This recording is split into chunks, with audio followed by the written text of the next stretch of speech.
Alright, good morning everyone. Welcome to the Jp3 experiment. If you don't know what Jp3 stands for, it's James Edward Parker III. Well, the Edward is not in there, it's just the Jp3, but still, it's all inclusive. Anyway, I want to catch everybody up, man. Apparently this is the day that I first ever joined Facebook, back in 2007. Also, been a lot of cool things happening today. Today is my friend Christy's four-year anniversary of being clean and sober. Woohoo! Friggin' cool lady, man. Super cool lady. Really became a really close friend of mine. We used to do these bonfires at my house out in Pasco, Washington, and she would come, and she was just such a great support, and always was so kind and loving to everybody that would come through, and anyway, just keeping friends with her over the years, and she's really helped teach me what it is to have a woman in my life that is not a significant other, that is significant. And one thing I've learned though with a lot of my friends of the past, it seems like I cross boundaries before I find the boundaries, and I'm grateful for those who had healthy pushback to put me in my place and show me a way out from my own enslavement of thought and actions that had kept me entangled in the lusts of my flesh, or entangled in the enabling of my flesh, all the things that made me rely on others instead of finding strength to rely on myself and or my higher power, right? So anyway, also cool side note, shouts out to my friend Amy, who I just got reconnected with on Facebook via my friend Jeremy Baker, who I've been friends with since 6th grade. And I don't know how he heard it, how the thing got started, but apparently this rumor had gotten started in my hometown that I had died of an overdose or of AIDS or something. You know, I've heard a few different stories from a few different people. I mean, I've had now, let me see, 1, 2, 3, 4 people tell me that they think that they thought that I was dead, or they heard information they thought I was dead. I remember the first time experiencing that was my friend Jamie, who's also now my friend on Facebook too, but she was a longtime friend from way back. Not as old as Jeremy Baker, but I knew her since we were teenagers, and I remember she came up to me at a bar like 2004 or 5 or something like that, and maybe it was 2005, and she was like, "Whoa, dude, it's James," and she started crying. I'm like, "Whoa, what's wrong?" You know, like, "Yeah, it's good to see you." And she's like, "No, I thought you were dead. Like, somebody said you died of an overdose or something." And so it's kind of an interesting feeling to go through. I don't know if anybody's ever experienced that. I'm sure some of you have somewhere in the world who might see this.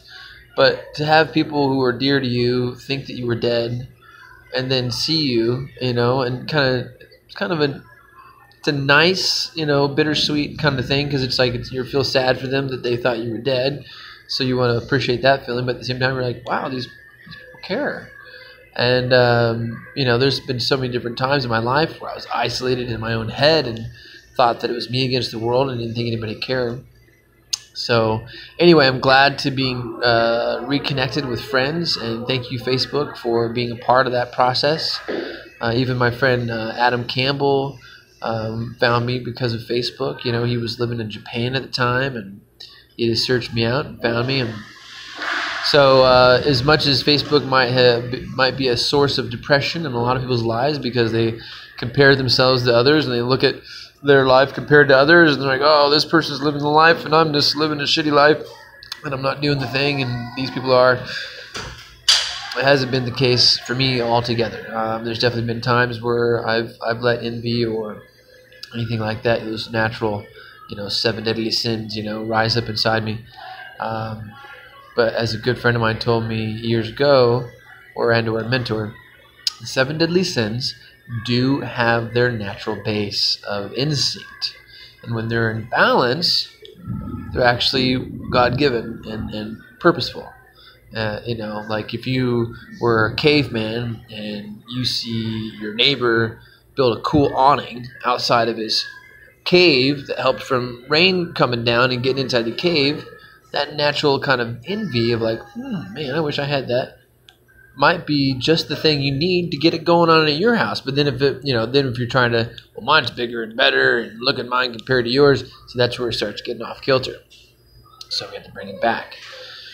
And so anyway, that's what I'm doing today, is bringing things back to balance. I'm sitting here inside of the Walmart. It's raining outside. For all you those who don't know, by choice of my actions from the month of March, I got a car wreck that I created out of the circumstances of my life. I ended up doing a night in jail. I was on marijuana, and that's what's on paper. Anyway, and the test they gave me or whatever, they could smell it on me, and they made me do a roadside test. But and they found little bits of it in my car. And then my girlfriend at the time broke up with me because her family was like, "Get rid of this guy. He's in jail again." And so that happened, and then so it was like, oh, I could take that as like a, woe is me, and the whole life is falling apart, or it's like, hey, wait a second, maybe this is like a wake up call, because I had prayed this prayer not too much prior to that I had asked that anything that was not of the Father's love in my life would be brought to ruin. Hard prayer to pray, but I was excited to see it happen when I was praying it, and then not so excited to see it happen when it started happening. But now, seeing the full swing of it, it's like, okay, all right, so it's trying to shuck off, the things that were in my way, and that was myself.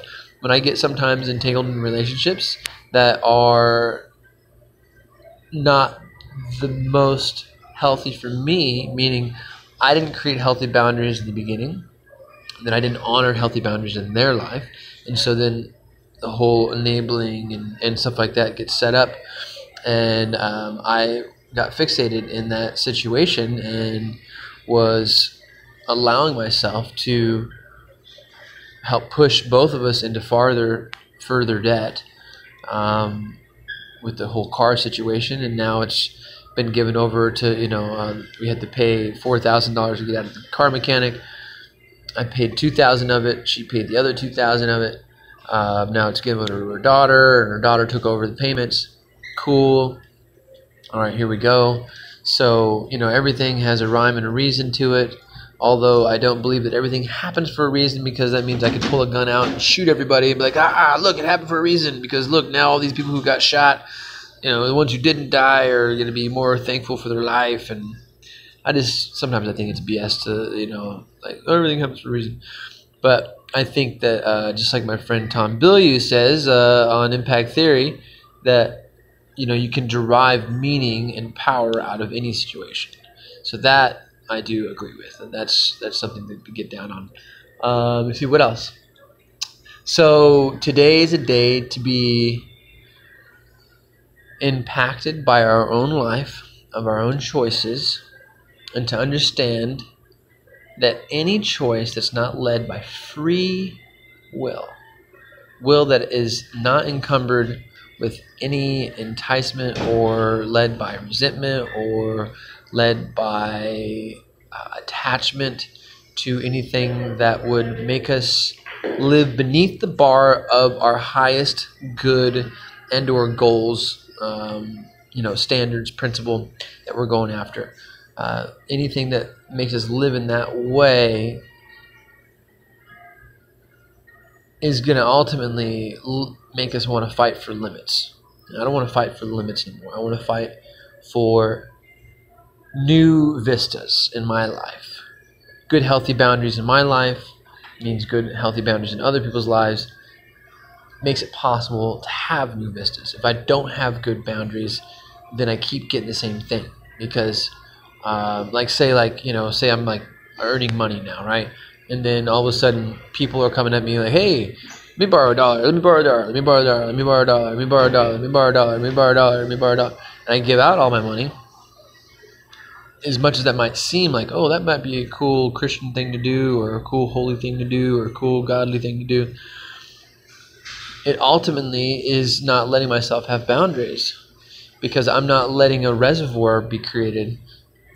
And to have a reservoir be created, that has more power, because then once the money gets to, say, a place of overflow, then I can give to others in a more impactful way.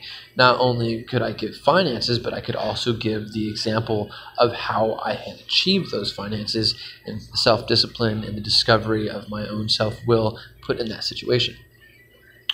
Yeah, so I'll leave you with that. And that's where I'm at today. I did some good shopping.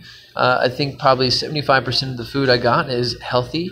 The other 25% is it's not necessarily unhealthy, but it's just kind of like survival, like little mac and cheese things for work, or top ramen things for work, things like that. Trying to stay on the front of healthiness, though. This body is going to be crafted into a physique that is what we call a God body, because I want the next generation that looks and sees me be like, all right, this guy can do it, I can do it, right? And not only this guy can do it, I can do it, but seeing someone who has their muscles and their body shaped through the exhaustion of a prayer life that gets maximized through physical effort. Like I have this thing that I do where sometimes when I'm doing like running or push-ups or certain exercises, I'll think of like a really difficult kind of prayer and be like, all right, so when I meet this goal, like say like I'll do this one where I put like a bottle in my hand, I'll raise my hand and like run up the hill or walk up the hill and try to the longer the hill the better, right? But and hold up my arm, and at first it's okay, but then you hold it up for a while and it starts hurting, man. You want to put your arm down, and I'm like thinking about like, okay, so this is like breaking poverty. This is like breaking the chains of poverty, not only over my life but over the lives of the next generation, generations to come. And it's waking families up to live in a type of awareness that makes them not want to look at their loved ones in a way that is unbecoming of a sacred way. Meaning, people who have been living in this world, who've had been